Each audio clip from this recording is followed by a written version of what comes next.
Sebelumnya Bapak Ibu mungkin sebelumnya udah pada kenal ya sama kami. Kita perkenalan dulu lagi ya Pak. Nama saya Leni Wismawati. Di sini saya petugas penyuluh kesehatan yang biasa memberikan edukasi ya. Di sini ada Gabrieli Rahmawati, Dr. Puskesmas Rahayu. Saya Bidan Sumina, Ketua PJKM Puskesmas Rahayu.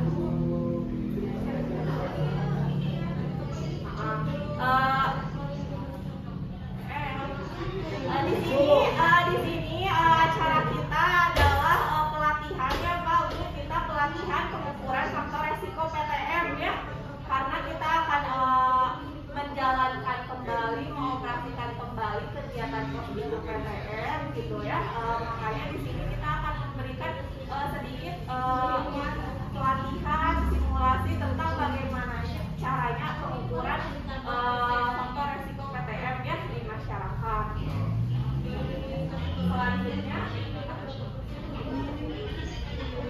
Selanjutnya ini materi ini akan disampaikan ya, pelatihan ini akan disampaikan oleh Dr. Yani ya. Kepada Dr. Yani saya persilakan.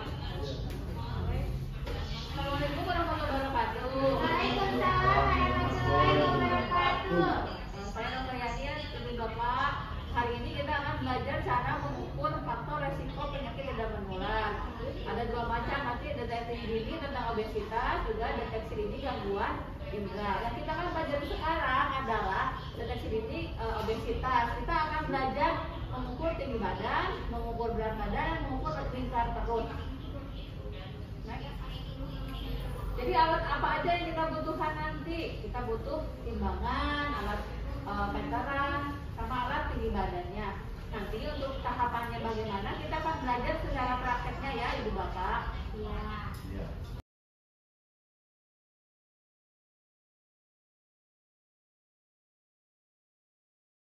Ibu Bapak biar lebih tergambar, mari kita langsung praktek sambil belajar untuk cara-cara pengukuran faktor resiko PTM. Sebentar ya. Langsung enggak gimana dulu ya. Siapa yang mau jadi tempat untuk prakteknya? Pak Cecep aja ya. Jadi gitu. Jadi syaratnya untuk kita lakukan dulu tentang pengukuran tinggi badan menggunakan mikrotoa atau alat ukur dengan tinggi badan 2 meter. Tentunya harus yang sudah dikalibrasi atau diterap.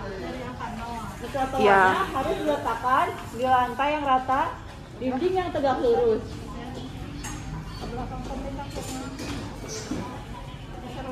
Hasil pengukuran dibaca pada garis merah dengan ketelitian 0,1 cm. 163,5. Pastikan waktu mengukur posisi tumit, pantat, punggung, dan belakang kepala menempel pada dinding. Sudah nempel. Sekarang itu adalah pengukuran berat badan. Ya, berdiri tegak, tidak boleh menunduk, tidak boleh menggunakan rompi atau apapun, berarti pahanya yang di badan saja. Ini berat badannya 79,3. Nah, setelah itu yang ketiga itu adalah pengukuran lingkar perut. Lingkar perut untuk normal untuk laki-laki itu kan 90, untuk perempuan 80, tidak boleh dari itu.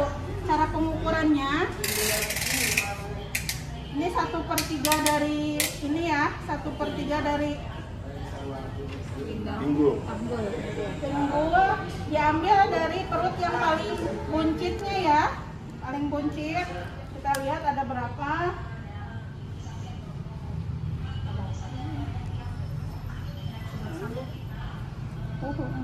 Ini 107 untuk lingkar perutnya 107.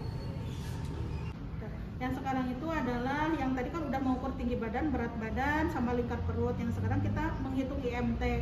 IMT itu gimana caranya menghitung IMT? Yang pertama itu adalah berat badan dibagi tinggi badan meter kuadrat. Misalkan yang tadi berat badannya adalah 78 kilo dibagi tinggi badan 164, nilainya adalah 29,10. Di situ ada indeks massa normalnya. Kalau di indeksnya berarti kalau 29,10 masuk ke obesitas tingkat berat. Mungkin nanti ibu-ibu sama bapak-bapak bisa menghitung bagaimana cara IMT, yang itu diulang lagi ya, berat badan dibagi tinggi badan meter kuadrat. Gitu. Sekarang Bapak Ibu, kita waktunya untuk memberikan edukasi pencegahan dan pengendalian penyakit tidak menular. Kita menggunakan metode cerdik. Apa itu cerdik? Bapak Ibu tahu? Bukan. Cerdik yang kita maksud adalah yang pertama cek kesehatan secara rutin. Kemudian enyahkan asap rokok.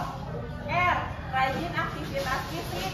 D, diet seimbang. I, istirahat yang cukup. Dan K, kelola stres.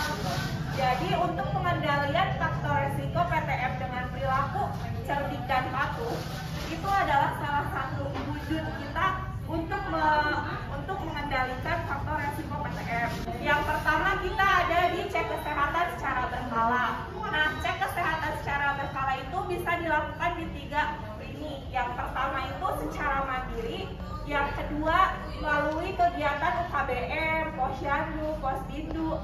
Nah, yang ketiga adalah dengan cara ibu-ibu atau bapak-bapak mendatangi fasilitas kesehatan seperti puskesmas, FKTP, dan klinik-klinik lainnya. Kedua adalah nyahkan asap rokok.